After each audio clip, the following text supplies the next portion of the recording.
Long trapèze d'une superficie de 1 284 000 km², le Tchad est situé en plein cœur de l'Afrique sans façade maritime. Ses habitants sont à la fois travailleurs, braves et résilients.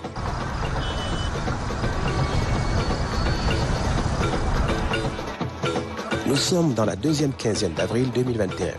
Une colonne de mercenaires fait une incursion dans le pays à partir de sa frontière nord. En face, ils trouveront les vaillants soldats de l'armée nationale tchadienne qui vont à leur contact et les neutralisent. Les vaillantes forces de défense et de sécurité ont fini de traiter la colonne de terroristes qui s'est aventurée au nord de la province du Kanem ce jour 17 avril 2021. Le ratissage continue pour traquer les derniers fuyards.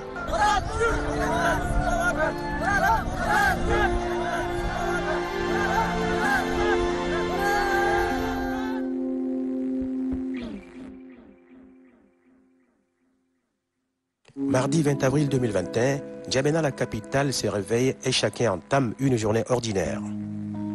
Les Tchadiens ont foi en la capacité de leurs forces de défense et de sécurité. Soudain, comme une bombe, une nouvelle tombe. Le maréchal du Tchad, Idriss Déby Itno, président de la République, n'est plus. Fidèle au serment fait à la nation et au peuple tchadien, le maréchal du Tchad, président de la République, chef de l'État, chef suprême des armées, Idriss Déby Itno, vient de donner son dernier souffle en défendant l'intégrité territoriale sur le champ de bataille.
Le combat a commencé à 5 h du matin.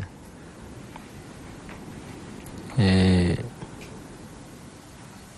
nous avons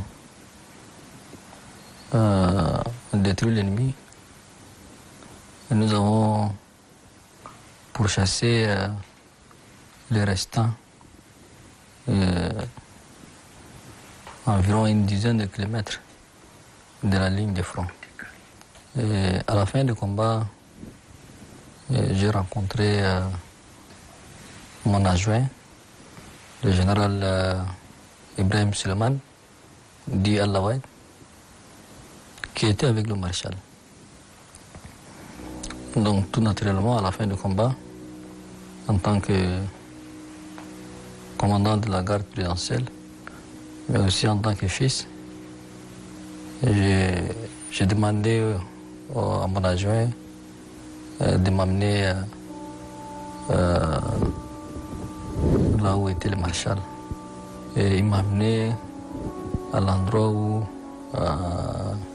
il a laissé le maréchal. Environ une vingtaine de kilomètres de là où on a arrêté le combat. Arrivé sur le lieu où le maréchal censé bivouaquer était arrivé, il n'était pas là. Et on nous a dit qu'il y avait un hélico qui était venu le matin chercher le maréchal. Bon, sur le coup, nous avons d'imaginer que comme le combat était fini, le maréchal était rentré.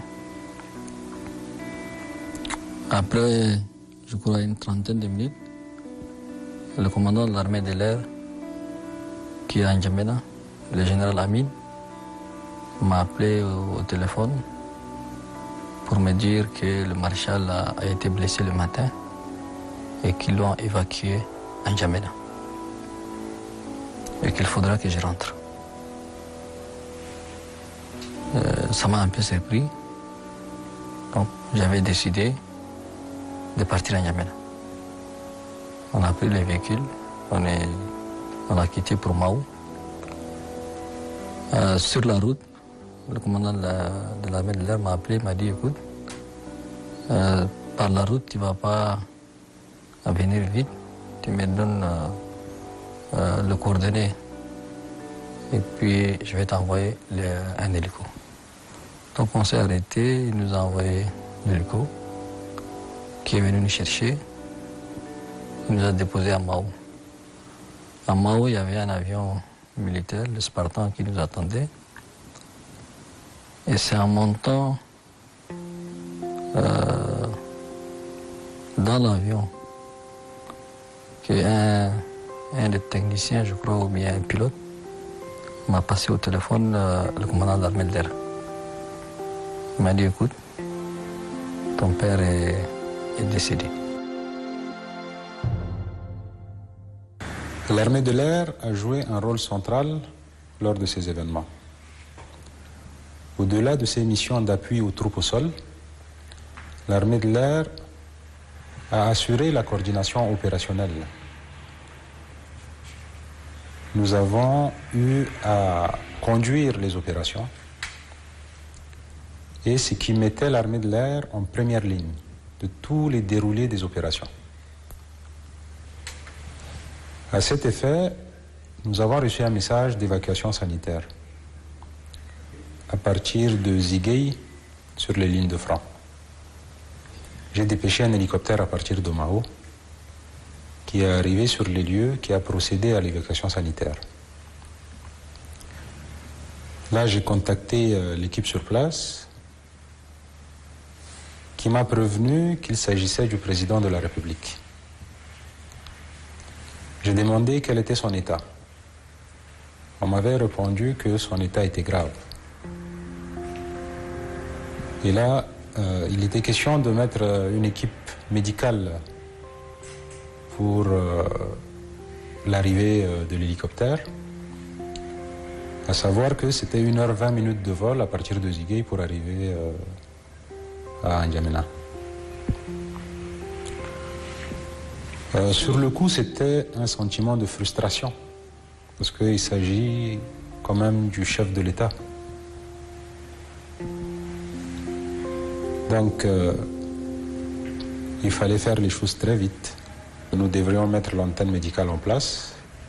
Il fallait prévenir les médecins compétents pour la prise en charge du blessé. Là, j'ai pris la décision de prévenir le général Mamat et de le faire rentrer à N'Djamena.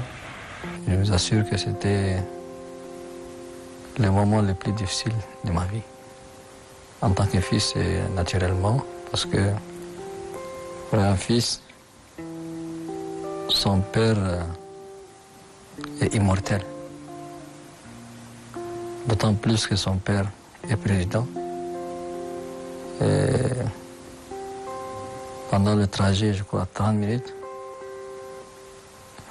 ça a joué beaucoup sur ma conscience. Ça a joué beaucoup sur ma conscience, mais je me suis retenu et je n'ai pas parlé pendant ce trajet. On est arrivé à N'Djamena, je crois, vers 16h, 17h. Le commandant de l'armée de l'air est venu me chercher à l'aéroport. À son arrivée à N'Djamena, je l'ai accueilli et je l'ai accompagné à la présidence de la République. Les événements d'avril 2021, je les qualifie de victoire triste.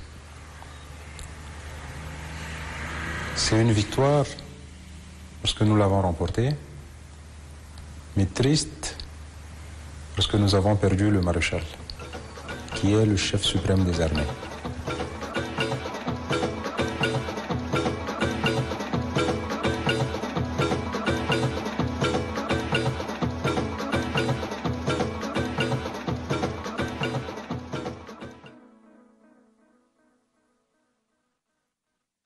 suis venu, il y avait l'ambassadeur Daoussa Déby, qui est mon oncle, et les officiers généraux conseillers proches du président qui étaient là.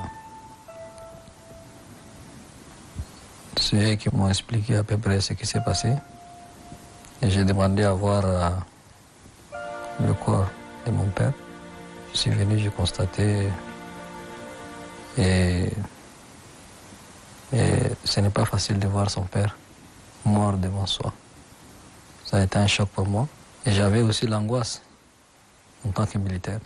L'article 81 de la Constitution du 4 mai 2018 prévoit qu'en cas de vacances, le président de l'Assemblée prend l'intérim. Le président de l'Assemblée a été mis donc dans le secret de ce qui vient de se passer, à savoir qu'un chef d'État est décédé au front.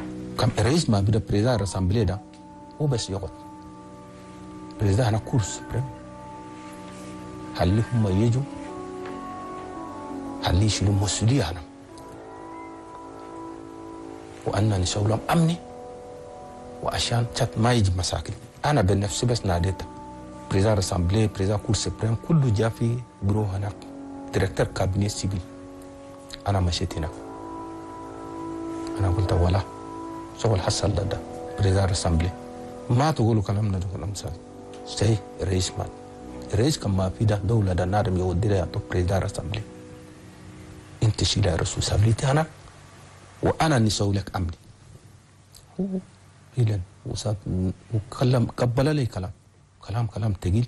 Lucidement, je me suis dit, bon, moi je peux toujours prendre le pouvoir, mais supposons que je prenne et que ces forces-là viennent prendre le pouvoir après, dû au découragement des soldats et tout ça, qu'est-ce qui allait arriver?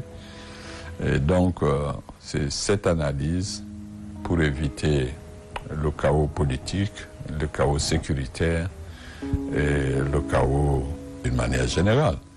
C'est ça qui m'a amené à dire qu'on était dans une situation militaire assez difficile et qu'il fallait plutôt prendre des mesures qui ne sont pas de respecter l'ordre constitutionnel, mais nous sommes dans un état de siège et dans ce contexte, je pensais que les militaires étaient à même de mieux gérer cette situation. C'est comme ça que j'ai dû prendre la décision. Le président de l'Assemblée nationale, pour moi, a pris une décision courageuse et patriotique. Il a pensé d'abord à son pays. Il n'a pas pensé à sa personne. Et c'est en pleine lucidité, en pleine responsabilité qu'il a pris vraiment cette décision historique de renoncer volontairement, et ça, j'en suis témoin. C'est suite à cela qu'on a invité les militaires à venir échanger avec nous. Et on leur a dit, bon, bah, allez-y, qu'est-ce que vous voulez mettre en place? Vous savez, dans la Constitution de la République, il est prévu des dispositions concernant les cas de circonstances exceptionnelles. Vous avez une agression des rebelles qui vient d'un pays étranger, qui traverse des centaines de kilomètres, et au cours des combats, le chef de l'État tombe au champ d'honneur. Il n'y a pas plus circonstance exceptionnelle que cette situation-là. Une fois le décès constaté, il n'était plus question de laisser place à la panique. Il fallait rassembler toute son énergie pour réfléchir. Pour réfléchir sur les solutions palliatives à ce qui pourrait arriver. Sur le coup, la stabilité du pays prend le dessus sur toute autre réflexion. Et on ne pouvait pas se permettre que des scènes de chaos pourraient arriver au Tchad. Comme le disait un érudit musulman, Ibn Malik, mieux vaut avoir un gouverneur injuste pendant 70 ans qu'une communauté sans chef pendant une journée. Mais en même temps, nous sommes des responsables militaires. Nous avons peur que ce pays bascule dans le chaos, dans l'anarchie. ما أقرنا كم أن سوينا ولا كم نيدا يتكلم الناس Odu al-Gaidin fi Bakanda Orenada. Nas al-Gaidin. Nas بلان كله اللي يقع أودو بلان كله اللي يقع أودو ده كتير ده أنا بسولت أن ده بتسنا آفي وآفي يجي مرسال بقان كرابا ده بقان كبير وما يبرجل شات ما يبرجل. Ils sont venus avec une équipe de 15 membres. Donc on a lu, le président de la Cour suprême, moi-même j'ai lu, tout le monde a lu. Et le chef d'état-major a informé le président de l'Assemblée qui avait accepté cette idée. Et donc, ils ont travaillé avec le président de la Cour suprême pour mettre en place la charte de transition. À cet instant-là, tous, on pensait seulement au Tchad. On pensait seulement à la stabilité de notre pays. Et il fallait vraiment se ressaisir. C'est vrai, il y avait le choc du décès du maréchal, mais il fallait vraiment se ressaisir et faire face à cette situation-là. Et donc, c'est ainsi que nous avons passé toute une nuit à réfléchir et concevoir, mettre en place ce dispositif qui est le Conseil militaire de transition et avec la charte de transition. Après, on leur a dit, mais c'est qui votre chef? Ah, ils ont dit, ah, ok, qu'ils vont aller. Donc, ils sont partis. Ils ont discuté entre eux. Il fallait qu'il y ait une personne à qui les hommes en tenue pourraient avoir confiance. La personne qui pourrait emmener une stabilité sécuritaire. Nous, les militaires, on est pragmatiques. Nous avons estimé que le général Mahamat Idriss Déby Itno était l'homme de la situation. Et finalement, ils sont revenus avec l'idée que, bon, c'est celui-là leur chef. J'ai appelé le chef d'état-major pour lui demander, mais pourquoi vous prenez un jeune comme celui-là pour être votre chef? Il me dit non, qu'ils ont échangé entre eux tous et qu'ils ont trouvé que ce jeune-là était celui-là à qui les soldats ont réellement confiance.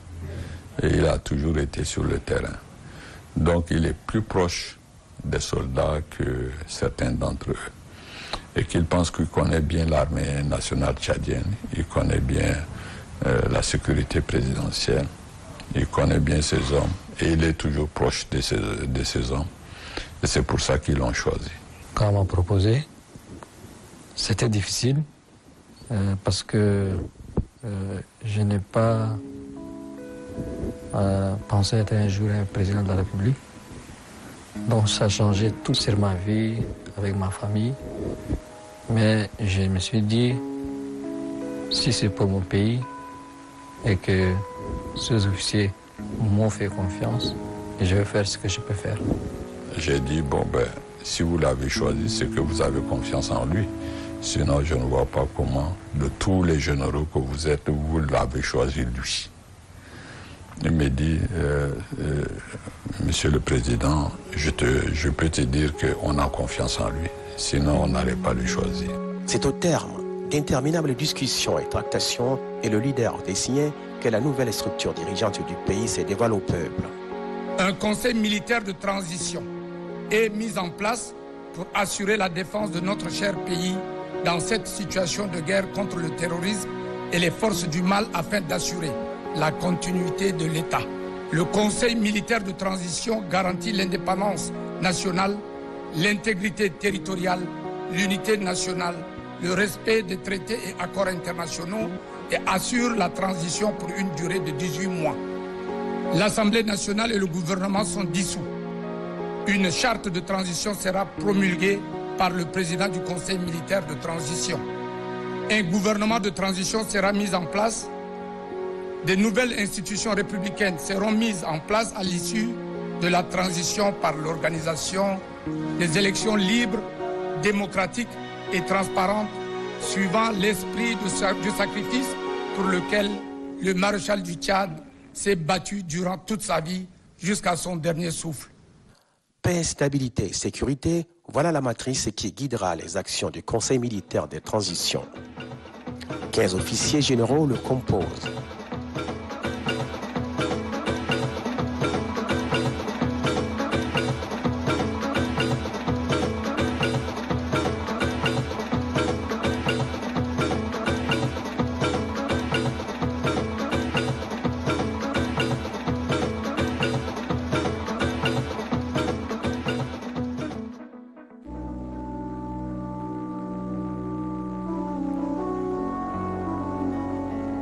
Le Conseil militaire de transition est l'émanation des forces de défense et de sécurité du Tchad.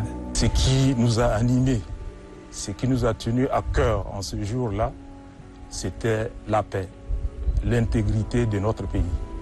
J'ai compté sur Dieu pour réussir ma mission, mais j'ai compté aussi sur ces officiers qui m'ont désigné. Je sais qu'ils m'aideraient pour diriger le mieux que possible notre pays. L'architecture de l'agenda du CMT connu place à l'action. Premier acte, signature de la charte des transitions qui ouvrira une nouvelle donne politique pour le pays avec de nouveaux visages et une capacité de résilience de la population qui a surpris plus d'un. Je ne suis pas connu par le Tchadien parce que moi je suis un militaire et j'étais un officier général qui a travaillé sous le maréchal pendant 15 ans. J'ai évolué sous son commandement. Tout le monde avait peur de la situation des années 80. Personne ne veut du mal à son pays. Donc le fait que l'armée a pris la situation très vite en main, je crois que ça a rassuré la population, au-delà de ma personne. Quand l'information était tombée que le maréchal était décédé, j'imagine que dans un autre pays, il y aurait eu tout de suite de grandes dissensions. Mais ceci n'a pas eu lieu. Il n'a pas eu lieu non pas parce que le CMT est tellement puissant qu'il pouvait empêcher, mais les Tchadiens dans leur ensemble, ils ont ressenti un choc. Le choc d'avoir perdu quelqu'un qu'ils ont trouvé de cher. Même ceux qui en voulaient au maréchal de fin n'ont pas réagi avec une véhémence. Lors de la rédaction de la charte de transition, il a été pris la précaution de bien mentionner dans la charte que la législation en vigueur, la réglementation en vigueur, elle reste applicable. Ensuite, nous nous sommes dit également qu'il faut que les partis politiques aussi fonctionnent, que les associations fonctionnent.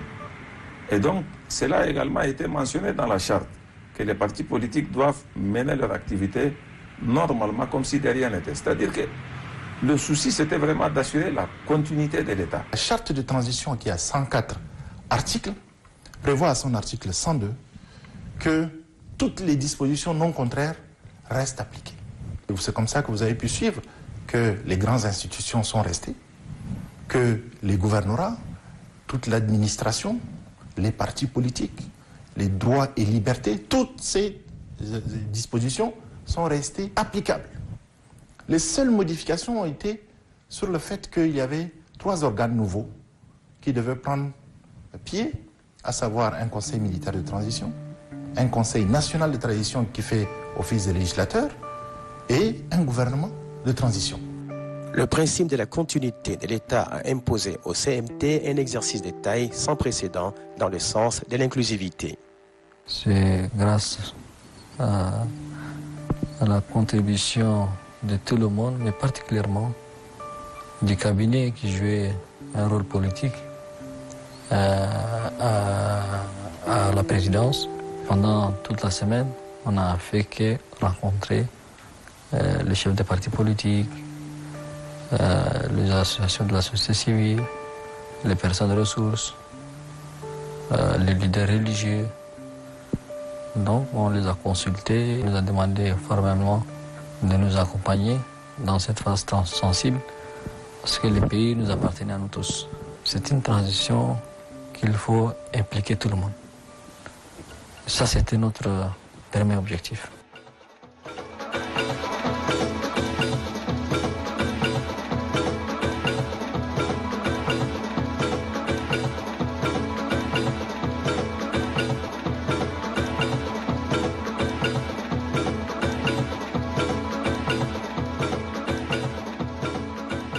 Nous avons décidé de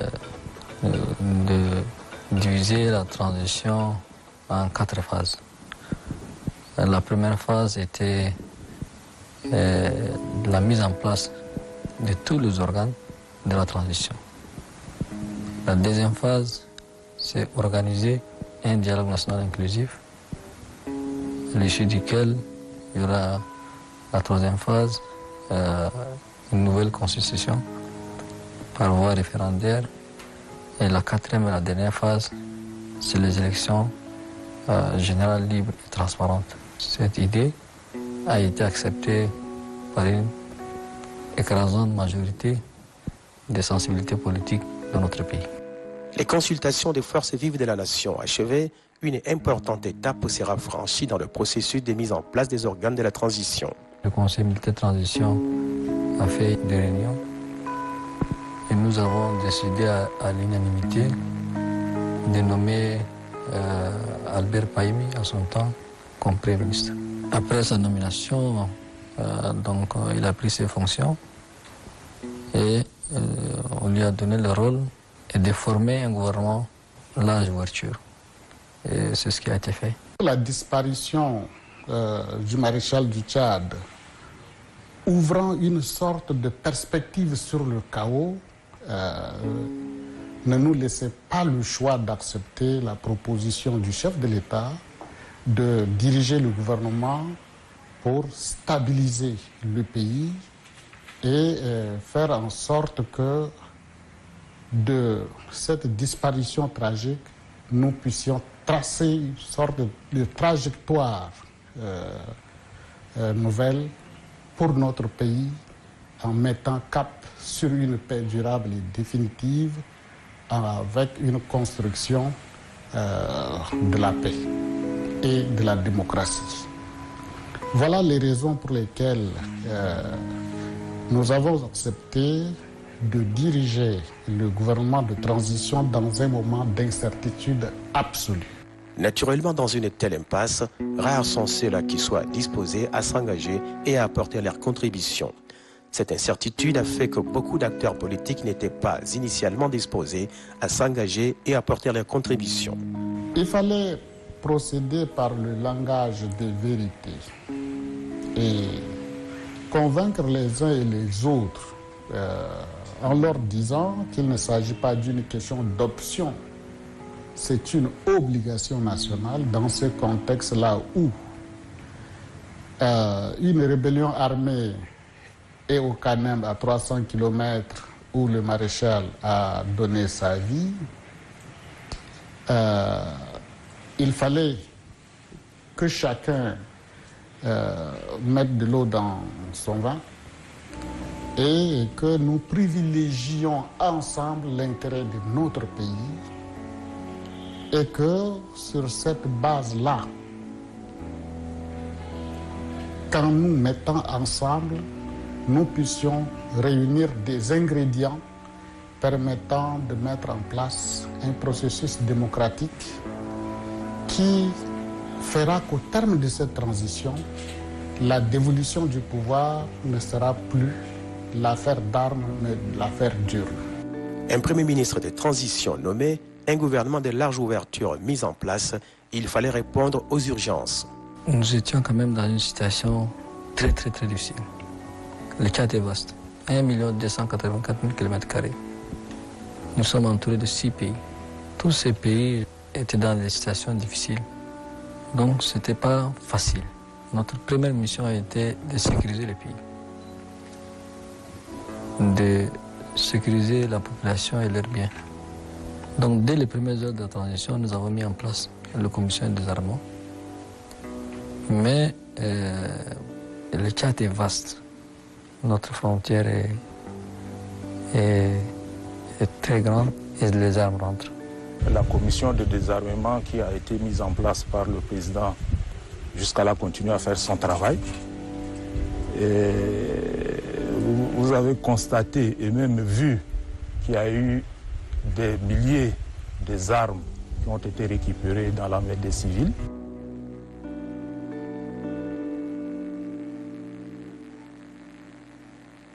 Parallèlement aux efforts de sécurisation du pays, des personnes et des biens, le CMT s'est devrait d'honorer ses engagements suivis et scrutés par la communauté internationale.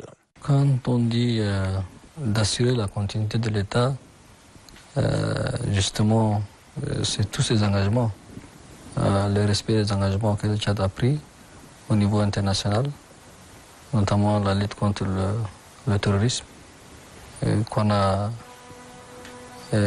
toujours continué, que ce soit au niveau des Nations Unies, que ce soit au niveau du G5 Sahel, que ce soit au niveau de la force multinationale. On a continué notre mission. Le Tchad a joué dans le passé et va jouer dans l'avenir un rôle très important. La secrétaire générale souhaite que le Tchad continue sa marche en avant. La stabilité de Tchad, l'harmonie du peuple Tchad, c'est très très important, non seulement pour le Tchad, mais pour nous tous, les voisins de Tchad, le Sahel et l'Afrique centrale. Le Tchad est au nord de l'Afrique. C'est dans notre région, c'est très important que rien n'arrive au Tchad qui va avoir l'effet à tous ses voisins. Si la communauté internationale s'engage à fournir toutes les ressources nécessaires qu'exigent les différentes étapes de la feuille de route, il n'y a aucune raison que la transition n'aboutisse pas à son terme et dans les délais prévus. Nous estimons que l'une des transitions aujourd'hui qui ne bat pas de l'aile, qui est en train d'aller vers des horizons prometteurs, c'est celle qui est conduite ici au Tchad. Notre position sera d'accompagner le processus de transition et de mobiliser le soutien des partenaires une fois la transition terminée pour que des élections libres, crédibles et démocratiques aient lieu. Ces élections ne pourront pas se faire sur les simples deniers du Tchad, mais comme ça se fait dans pratiquement tous les pays, il faut que la communauté internationale se mobilise parce que le succès du Tchad en matière électorale et de sortie de transition n'est pas qu'au bénéfice des Tchadiens, c'est au bénéfice de la région de l'Afrique centrale et au-delà, au bénéfice de la région de l'Afrique de l'Ouest. Les pays de l'Union européenne sont vraiment intéressés au Tchad. Le Tchad est le vrai verrou contre le terrorisme parce que c'est vraiment un pays barrière. Pour l'Union européenne, nous considérons le Tchad un pays central dans notre politique. On parle toujours du Tchad. On va appuyer encore plus dans le futur. On accompagne le processus de la transition. On veut rester les partenaires crédibles, fiables et surtout les partenaires naturels. Pendant que les partenaires observent et apprécient sur le terrain, le processus avance sereinement avec la mise en place des organes de la transition. Consultations, échanges et tractations divers ont permis la désignation des membres du Conseil national de transition, le Parlement provisoire, fonctionnel depuis octobre 2021. Le dernier organe prévu étant mis en place, une autre action de taille figure dans l'agenda du CMT, celle de la paix et de la réconciliation nationale.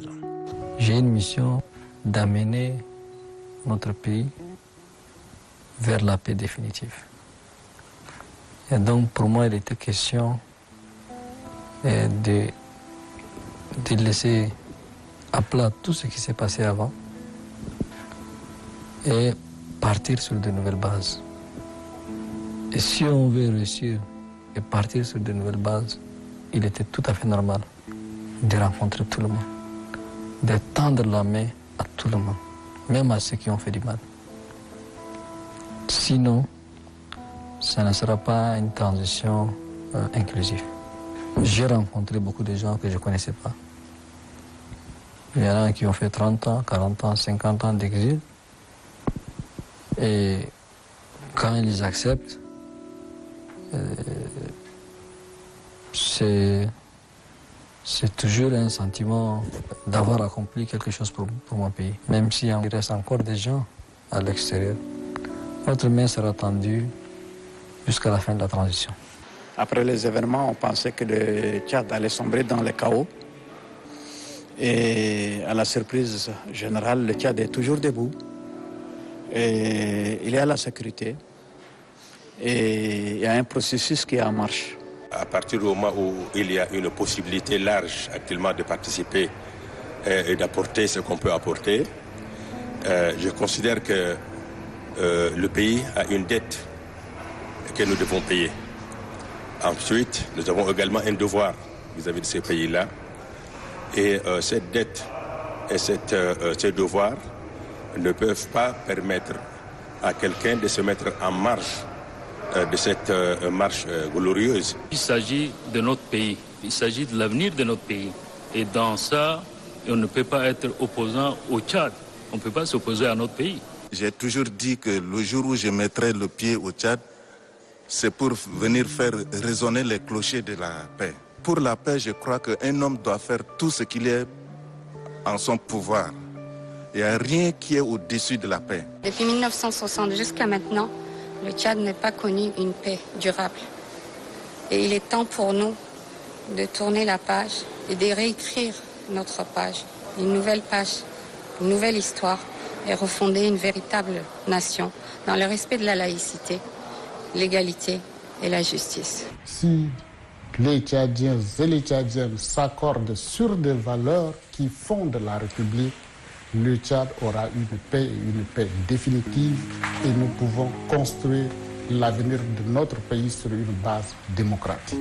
La paix étant une construction collective et un travail de longue haleine, le président du Conseil militaire de transition, général Mamad Idriss Déby Itno, était allé à la rencontre de nombre d'amis et partenaires du Tchad.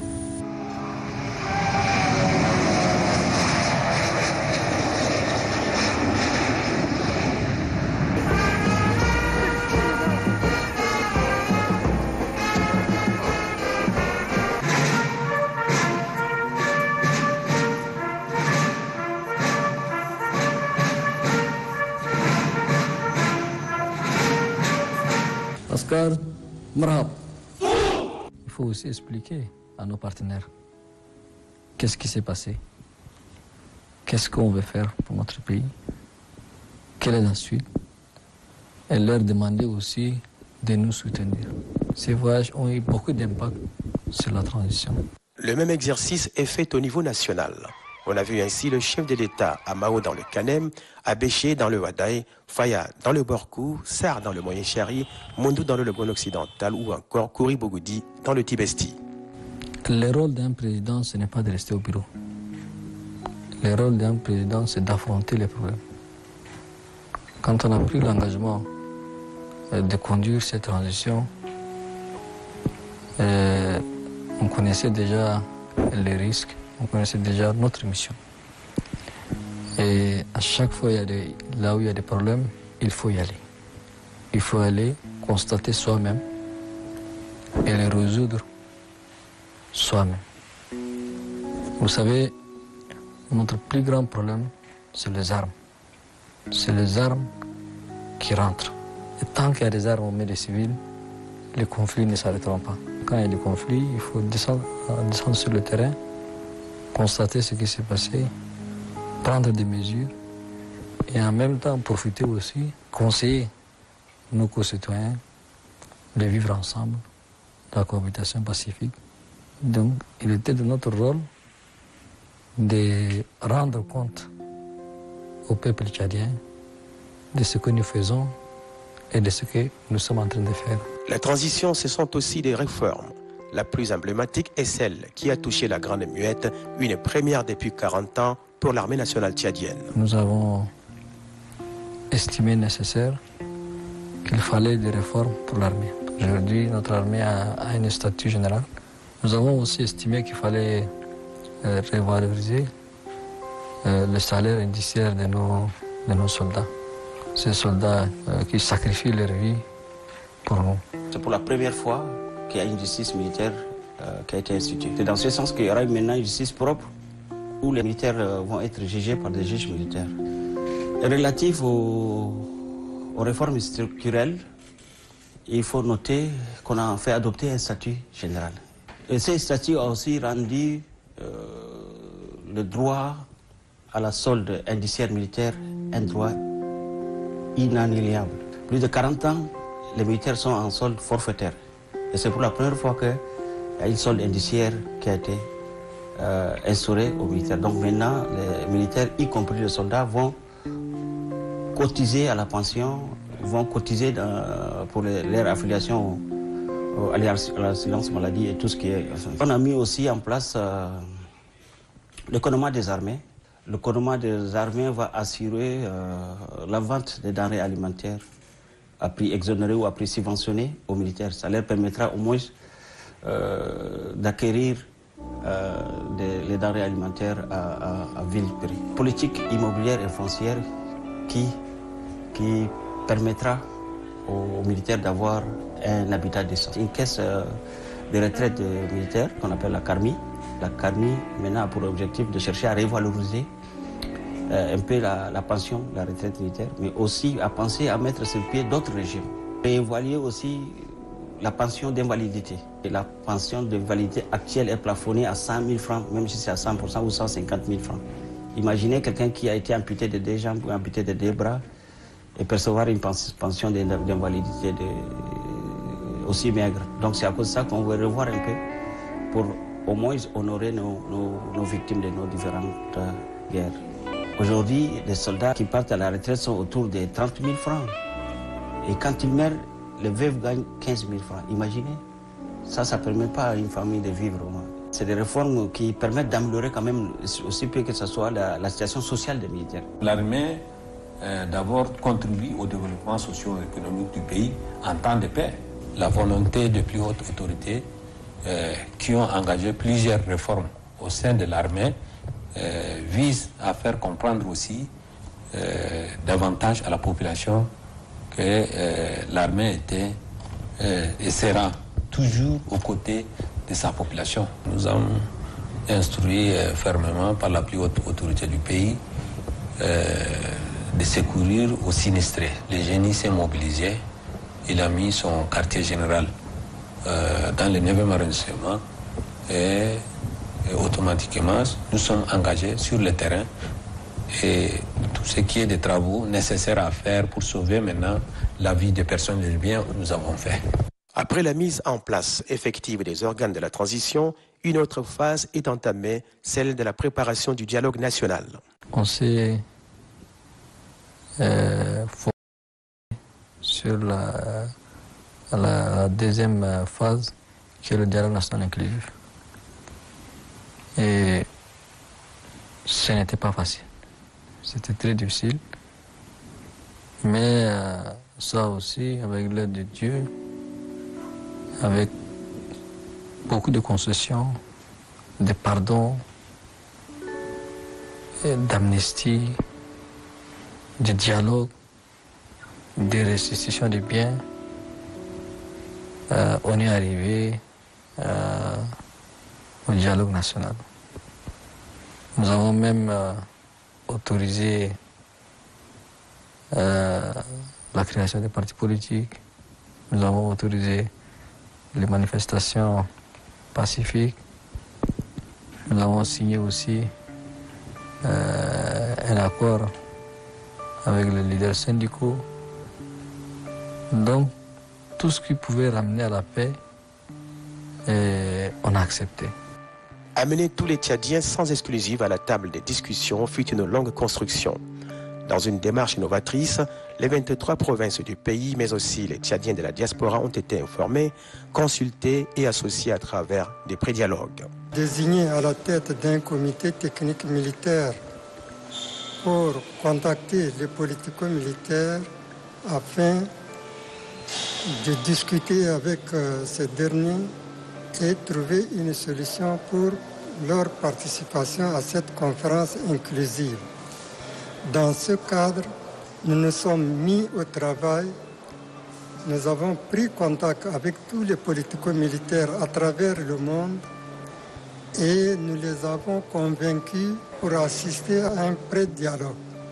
C'est ainsi tous les politico-militaires se sont rendus à Doha. Et pour la première fois, des discussions directes ont été menées avec les politico-militaires des par le monde, débouchant sur le pré-dialogue de Doha.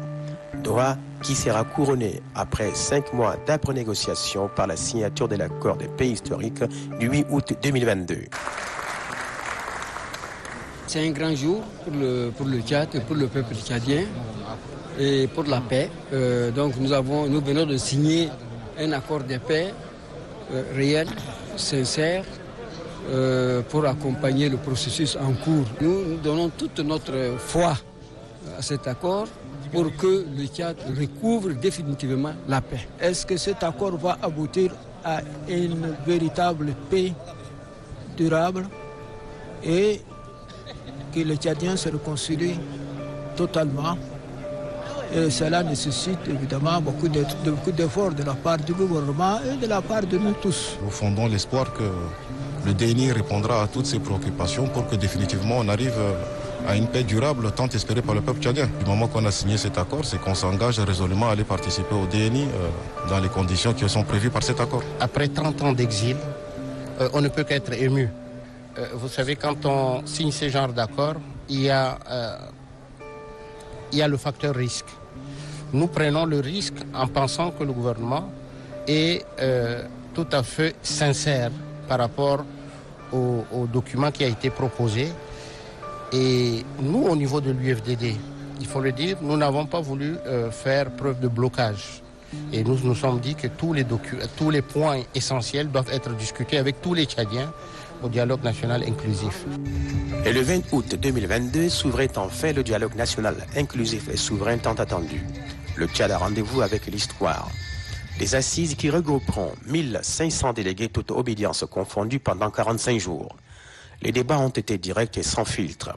Tout a été mis sur la table. Aujourd'hui, c'est nous que nous devons redessiner le Tchad que nous voulons.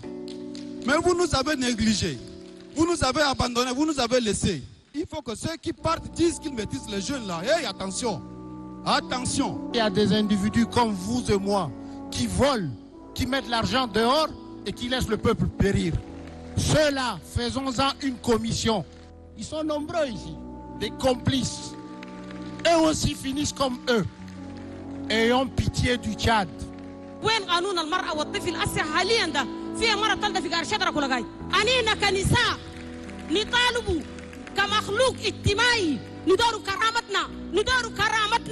Ce que vous êtes en train de faire, c'est pas normal. Vous n'aimez pas ce pays. Vous voulez aller où? Et il y a des gens qui sont dans la salle qui veulent mourir avec le Tchad. En 1993, dans cette salle, il y a eu un débat contradictoire. Malheureusement, il y a des gens qui sont là, qui sont entêtés pour imposer l'État unitaire décentralisé. Aujourd'hui encore, nous y sommes. Maintenant qu'on a échoué, Dieu merci, nous avons cette opportunité pour aller au référendum. Et le 8 octobre 2022, clap de fin avec des résolutions et recommandations fortes qui détermineront la suite de la marche du pays. La plénière du dialogue national inclusif et souverain décide, article 1er, la charte de transition promulguée le 21 avril 2021 est révisée et adoptée par consensus comme loi fondamentale de la République du Tchad.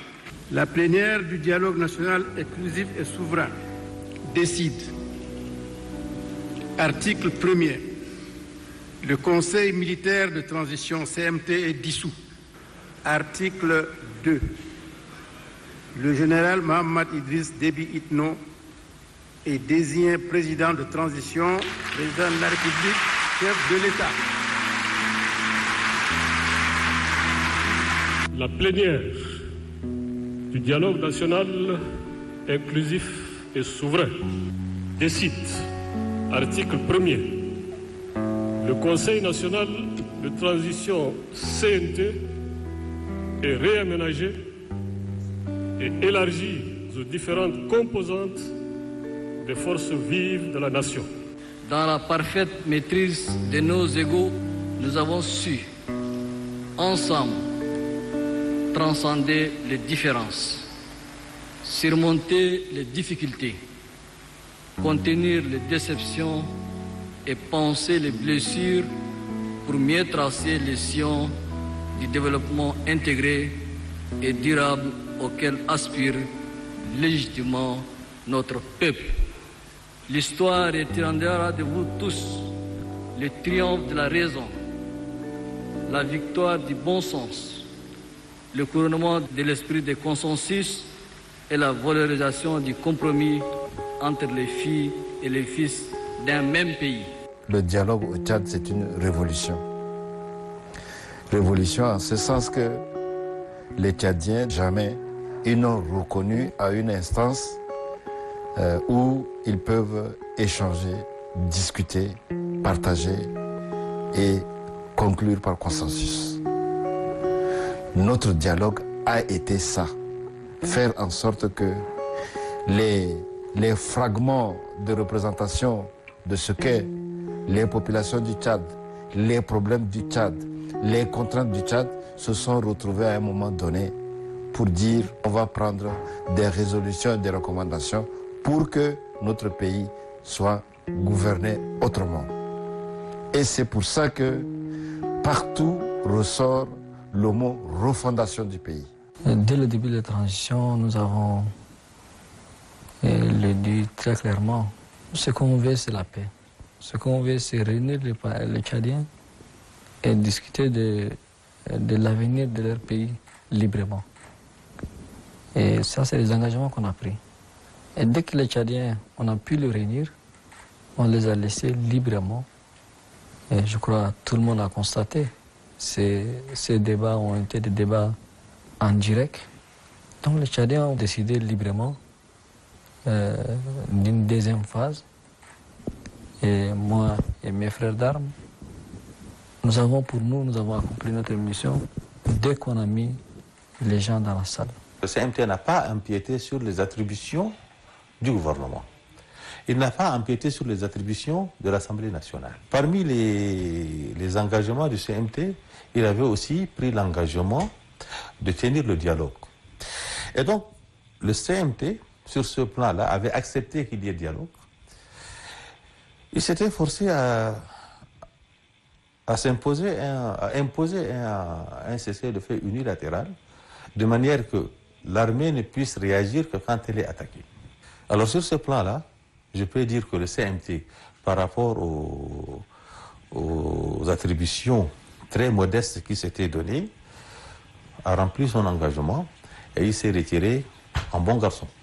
Ainsi s'achève la première phase de la transition, une période de 18 mois qui aura été une épreuve de taille pour le CMT et un moment de résilience inédite pour les Tchadiens. Souvent, dans des situations chaotiques comme ça, la première conséquence, c'est que au niveau des finances, il peut y avoir un blocage, on n'arrive pas à payer les salaires, mais tout cela, par la grâce de Dieu, nous avons pu l'éviter.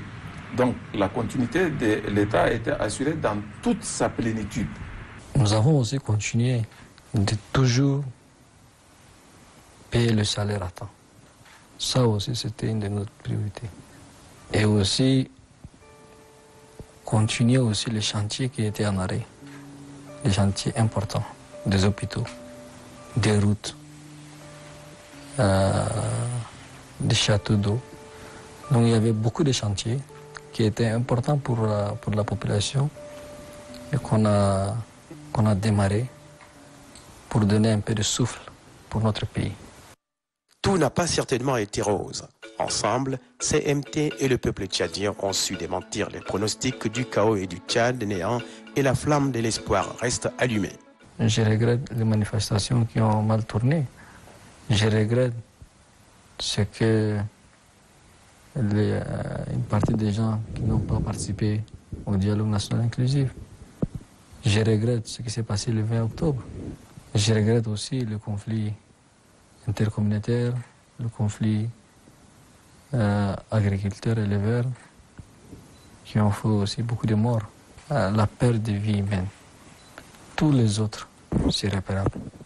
Il faut que nous sachions, nous Tchadiens, que tous les pays du monde ont leur nord, ont leur sud, ont leur est, ont leur ouest. Tous les pays du monde ont leur diversité ethnique. Tous les pays du monde ont leur diversité religieuse. Il faut que les Tchadiens s'accordent. Nous allons léguer ce pays qui est le nôtre à nos enfants, arrière-enfants, sur une base de stabilité, de paix, de concorde, pour que notre pays puisse sortir la tête de l'eau. Ceux qui prédisaient que le Tchad allait être à feu et à sang ont eu tort, heureusement. La transition a, malgré tout, quand vous voyez les 4 ou 5 autres pays en transition, celle qui est le plus avancée, celle qui a quand même un soutien, puisque maintenant il y a une feuille de route, un cahier des charges de la transition qui permettra, on l'espère vraiment, de pouvoir réussir ce challenge qui est pour tous les Tchadiens. C'est maintenant peut-être qu'on se rend compte que nous étions vraiment sur la bonne voie en décidant de la mise en place du Conseil militaire de transition. L'armée nous a sauvés en prenant très rapidement les choses en main. Je vous dis cela en tant que soldat qui a participé à la guerre d'avril 2021, aussi en tant qu'acteur qui a contribué à la marche de la transition.